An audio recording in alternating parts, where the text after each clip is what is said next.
Friends, brothers and sisters, we are going through the difficult time in this world due to COVID and other natural disasters. I feel, if not now to relay the information, what I know, what I learned, what I believe in, I will be guilty of not sharing the vital information to this humanity and commit an unforgivable sin. It is surely not possible to share that information in few minutes to grab your attention. It needs more time. So I'm going to split this talk into multi-part series and first focus on COVID, natural disasters, and the purpose of a human being as a topic. For over a year, our lives have come to a pause. Schools are closed, offices are closed, manufacturing has slowed, supply chain is disrupted, humanity lost millions of lives. Every nation's economy is facing huge budget deficits. Healthcare system is challenged all over the world. Life has gone unpredictable. Rich or poor, old or young, male or female, labor or executive, soldier or politician, student or teacher, everyone is facing the hardship. Many families have lost their family members. They are elders, mothers, fathers, brothers, sisters, husbands, wives, burdening families with sadness and uncertainty. We have science, many faiths and religions which has failed to identify the real cause or solution for the situation we are in. No one is able to predict the future. New variants of COVID are creating havoc to the humanity and re-threatening our lives with no relief at sight. Many science believers, many faith believers, many atheists, many agnostics, and even tribes are scratching their head for the situation we are in and not able to pinpointedly say the origins of COVID, the spread of COVID, and the continuity of this problem other than speculating. After over a year of COVID, we all are living with COVID fatigue and it remains a puzzle to solve. Vaccines have arrived to manage the situation, but not as a solution, and the real cure for COVID is still not available. Doctors are unreliably using the techniques of medicine and science to treat the COVID patients.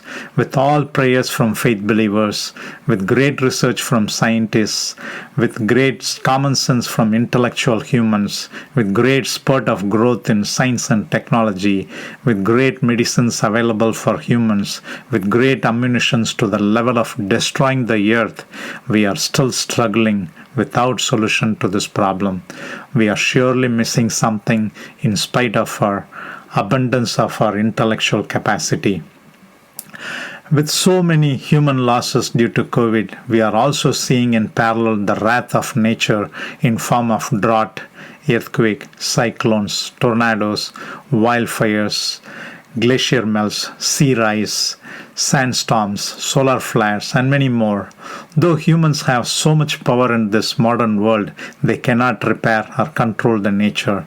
Science says carbon emission by humans have contributed to global warming and causing severe climatic conditions impacting the earth. One group of people think reducing the carbon footprint will help the situation. Other group of people deny the theory of global warming and believe natural disasters are common in evolution. There is other group of people, for their likes of growth in wealth, economy, and their lifestyle, they want to remain oblivious to the ideas of global warming. My spiritual master gives the real explanation for the nature's wrath. He says, nature too has expectation of good behavior from us and our behavior should align with the evolutionary plan. But we fail to accept this truth due to our own common sense. Our common sense has different priorities in this material world and different beliefs to accept this truth. That evolutionary plan alignment is possible only if we embrace the godly characters in our life. When he says this, any listener will have few questions. Generally, those questions are, why is the nature having an expectation of us to align with the evolutionary plan? Second question is, how is the evolutionary plan impacted by our human characters? Third question is, what is that character we possess which nature does not like it? Fourth question is, how can we eliminate the characters impacting us from aligning with the nature's evolutionary plan? We will briefly attempt answers for these questions and go deeper into these topics in this talk series. First question is, why is nature having an expectation of us to align with evolutionary plan? Due to our ungodly characters, we indulge in misdeeds and desires which does not propel us to the next stage in the evolution. We humans had a state of existence before birth. We humans have a state of existence after our human life that can be attained only with the reduced or no desires in life and good deeds. That is possible only with godly characters. Attaining these godly characters is possible for us, but we refrain from doing so due to our own misguided priorities and common sense. Our repeated attempts and repeated failures to get promoted from human life has disturbed the evolutionary plan. One will wonder what that evolutionary plan is. We will discuss that in this talk series in the evolution topic. The second question is, how is the evolutionary plan impacted by our human characters? Our own ancestors who once lived as humans have conquered the rebirth in earth with their godly characters. When I say they conquered, I mean they passed the human life exam. They achieved it with good deeds and no desires. This lesson was taught to them by their ancestors, saying happiness in their life will be substituted with problems later, and problems in life will be substituted with happiness later.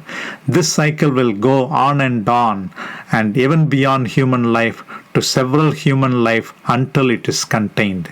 The only way to contain this cycle is by serving sincerely with love, by indulging in the family relationship roles like son, daughter, brother, sister, husband, wife, father, mother, grandparents, and other social responsibilities. While carrying out these duties, our ancestors were told to avoid misdeeds and worthless desires. Failing in these duties causes stalemate with no progress to our original state of existence or nature intended state. That original state of existence has eternal happiness. With this attitude of living, our ancestors conquered the human life and possess an astral body which is invisible. It is made of thought waves. These ancestors are now in the position of governing the earth's nature. They are ingrained with the mindset to follow the justice system, adhering to the creation and the creator. Per this justice system, their own promotion to higher status in their astral life depends on their mindset to serve from that state. So by complying to the constitution in the creation, they decide the amount of sun rays to reach earth. Likewise, they decide the amount of wind, rain, oxygen, and in general, whatever nature offers to people and other lives on earth. They are pleased to serve with their higher character of selflessness and loving service. I will call these characters as godly characters. They are now disturbed with our ungodly characters and lifestyle without realizing the impact we are causing to other people, society, and environment. Their nature is to respond to the good character of people in a geographical area with right amount of sun rays, rain, wind, etc. As the selfishness and bad characters in society grows among people, they respond appropriately with nature discomforts. Hence we see several rivers disappear, prevalent drought conditions, widespread wildfires, glacier melting rapidly, rising sea level, increasing thunderstorms, earthquakes, and other natural disasters. Eventually, we may see also the food shortage in near future. We can change the impact of global warming with our godly characters. Our nature governors will respond to our good characters. Third question is, what is that character we possess which nature does not like? We have infused bad thoughts and actions into our lifestyle with characters of injustices, unrighteousness, dishonesty, divisiveness, pleasures, anger, greed, attachment, corruption, ideology, pride, and jealousy. These characters significantly contributed for our earth to rebel against our harmonious lives. I would call these characters as ungodly characters. If we analyze these characters, the root cause of these characters is our own ego. This ego is blocking us from aligning with our evolutionary plan. We will see in detail in this talk series what is the evolutionary plan. So what is stopping us from embracing the godly characters is our own ego. Then we all must be asking, what is that ego I am talking about? That ego is the one making our character different from God's character. What we mean by ego is the feel of me, the feel of mine, the feel of it is my right, the feel of objects, events, and people related to me, the feel of it is worthy for me, and so on. We will refer to this ego as I ego in this talk series. Fourth question is, how can we eliminate the characters impacting us from aligning with nature's evolutionary plan? The answer is, we should look at ways to eliminate this I ego. The core message of this talk series is about how to lead a life with egoless character.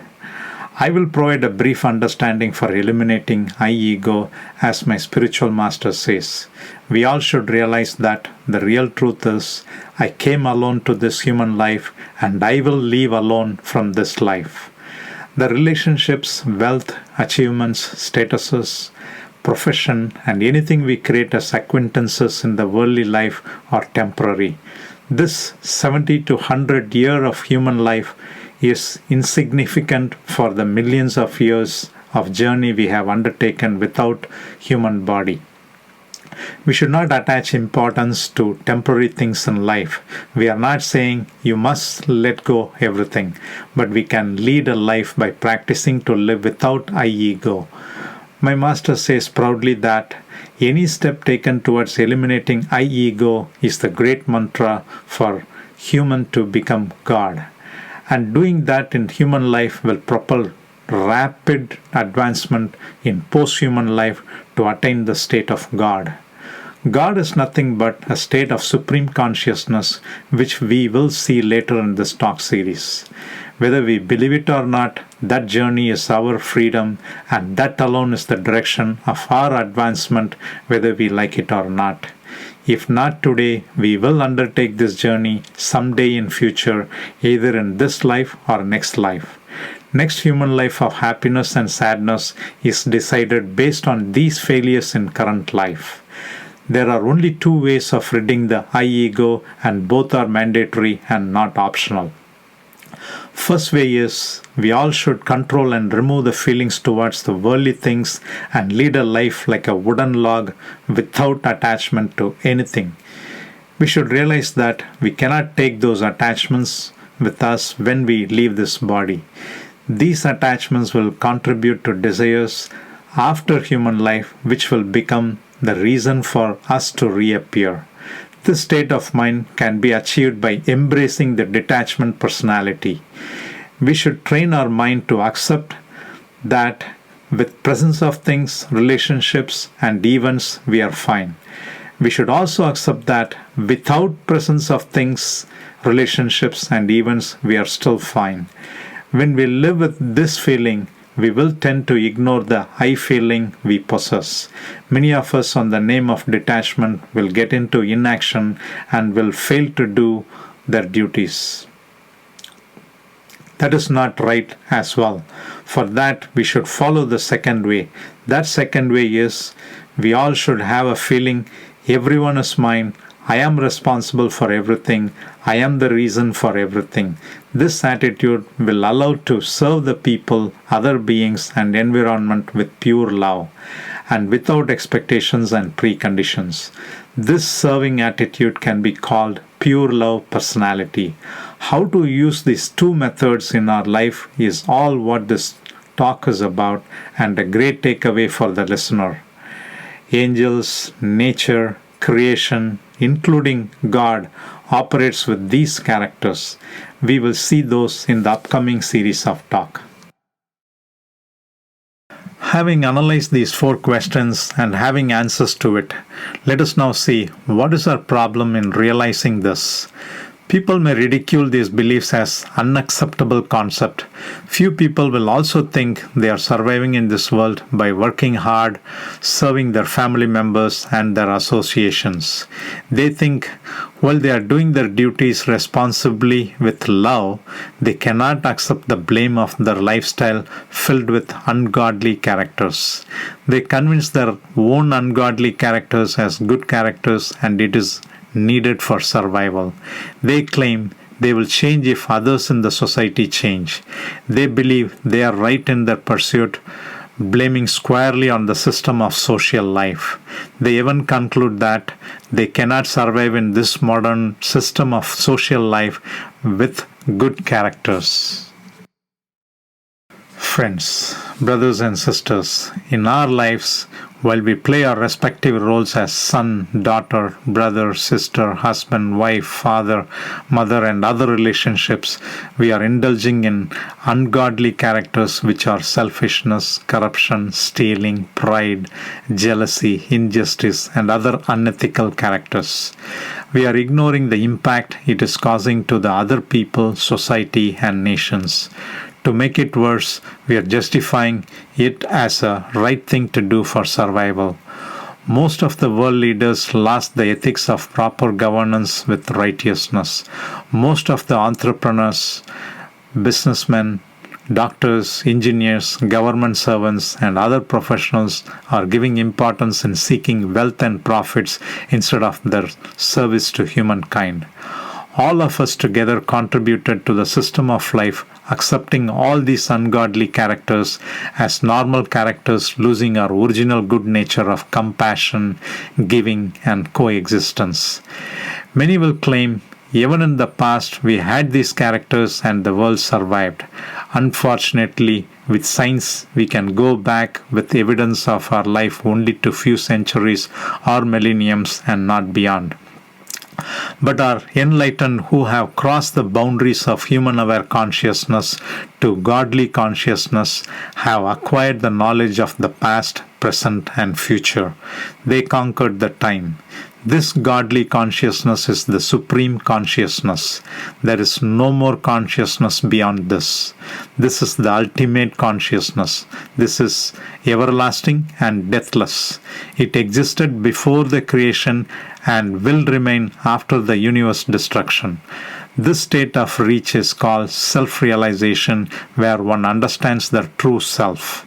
This is the state of realm where the truth is revealed.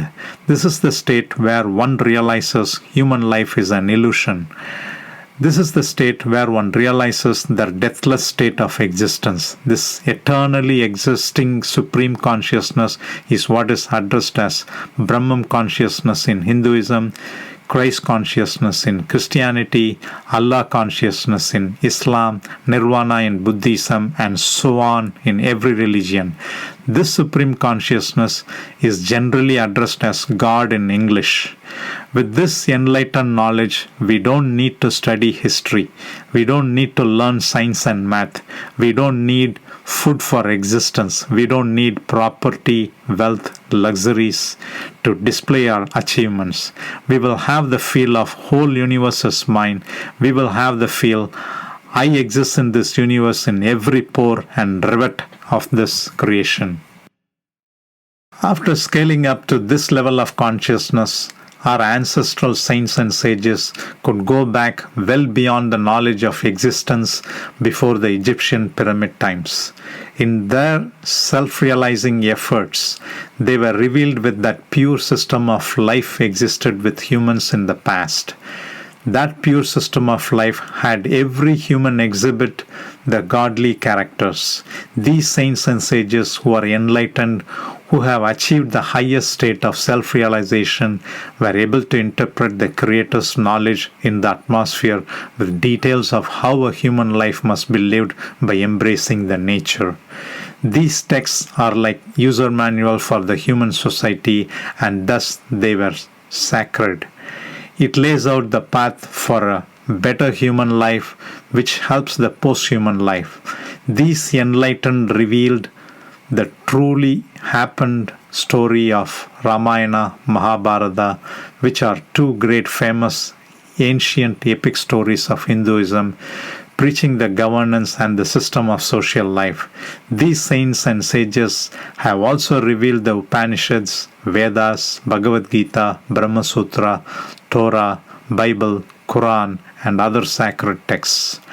Ancient people followed godly characters as their goals to attain salvation. Nature showered all comforts to our ancestors while they lived as humans, matching their godly characters. As the goals of wealth, property, luxuries, and pleasures came to prominence in human life, people added unethical or ungodly behaviors in their way of life. Accordingly, nature responded with disasters then and there to balance the ecology and life system with values to correct the situation. In the past, creation of human lives was supported by nature. Sustenance of human lives with comforts was supported by nature. At the same time, destruction of human lives with natural disasters was executed by nature to respond proportionately to human ungodly characters. Then and there, divine forces intervened by descending into flesh to preach the social values and methods to attain salvation. Thus we saw the birth of Lord Rama, Lord Krishna, Sage Manu, Lord Moses, Lord Buddha, Lord Mahavir, Lord Jesus, Prophet Muhammad, Baba Guru Nanak, and other monks, saints, and sages. At the same time, when the human behaviors deviate in attaining the goal of human evolutionary plan set by the nature, divine forces intervene to initiate the destruction cycle. After World War II, this birth, life, and death cycle started with divine intervention.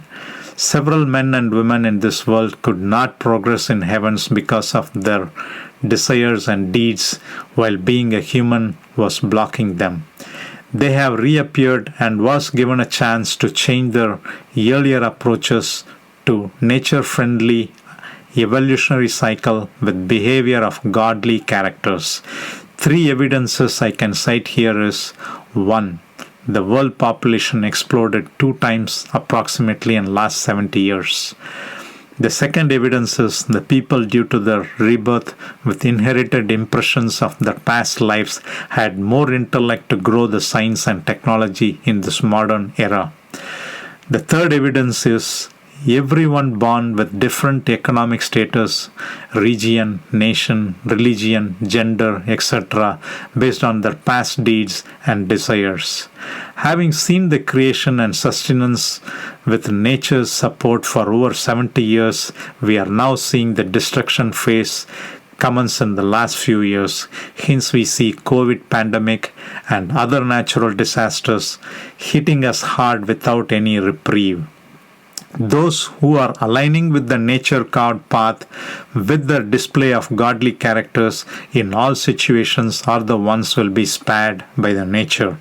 We can change the situation and we hold the key in our hands to create the harmonious future.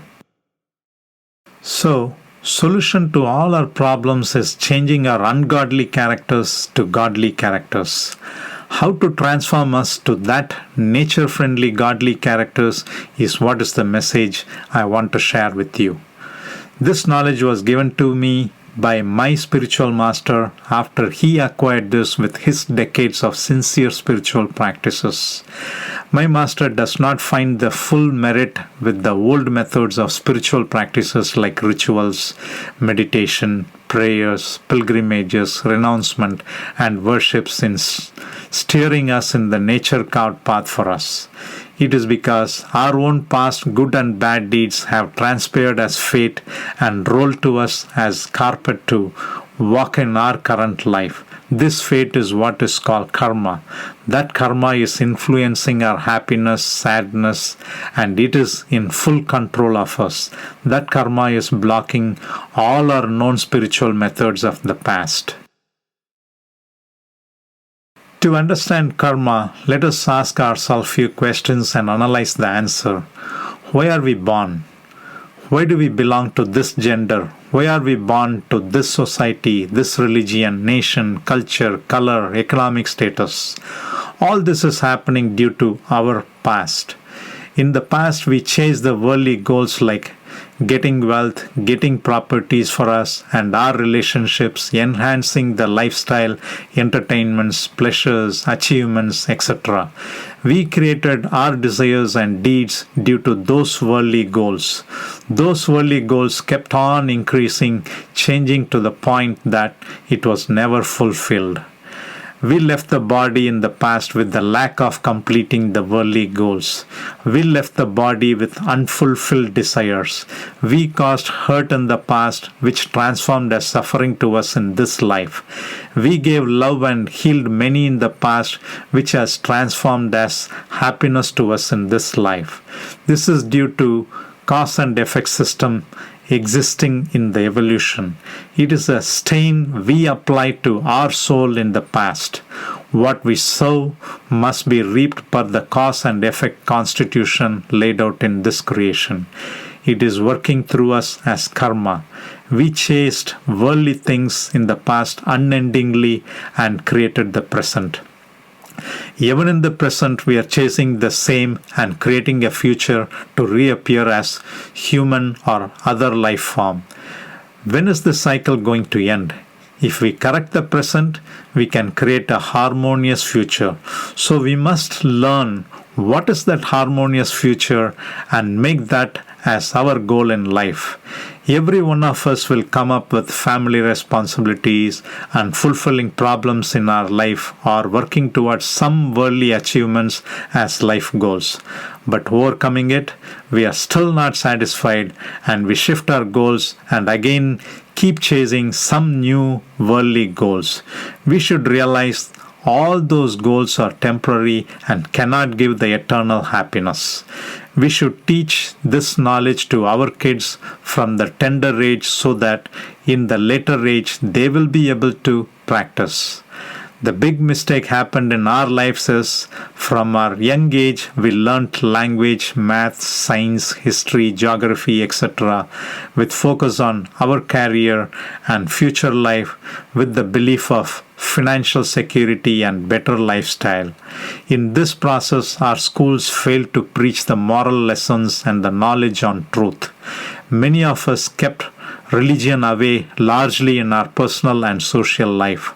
Our elders have not realized the importance in their time to relay this knowledge to us. Now is the time to learn this.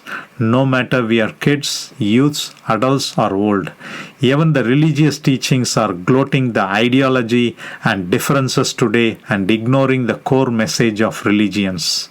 Every religion has truth in it and it has the same message. No religion is inferior or superior to other. The core message of every religion is every human should strive to merge into supreme consciousness which exists ever. That merger will give eternal happiness. That happiness is superior to any happiness we can get in human lives. We must look for what gives us that eternal happiness. That eternal happiness is possible only by realizing our core self in us. Eternal happiness is the only way to end the troubles of chasing something. That eternal happiness we are looking for is the complete happiness. That happiness has perfect contentment. That happiness is a continuous ecstasy. There is nothing beyond that happiness. Without knowing the methods and failing to take effort, we are constantly chasing something in life, hoping to get that happiness. Transforming us in correcting our desires and steering our pursuit of life goals towards eternal happiness is the way we should learn to live. This talk is all about how to acquire that eternal happiness. So we should look at embracing these godly characters laid out in this talk series to align ourselves into nature-carved path. These godly characters will lead us to eternal happiness. Because I'm looking for your time to be valuable and stay connected with this concept, I want to summarize this talk here and lead you to the next topic. Our ungodly characters impact the nature, and accordingly, nature responds with discomforts and destruction. It is directly proportional. Science has not done anything good to provide a solution for the COVID problem and other natural disasters like wildfires, floods, storms, earthquakes. We can look at the natural disasters in the last 2 decades increasing many-fold. This is not going to stop if we don't change our human behavior. Our past behavior has created the present, and our present behavior will impact the future. We can influence the nature to eliminate COVID with our good behaviors. We are ignoring this knowledge and believing entirely in human intellectual capacity. Having said this truth, you will surely be wondering who am I and my intent. So we will keep the next topic as myself, my master, and the message.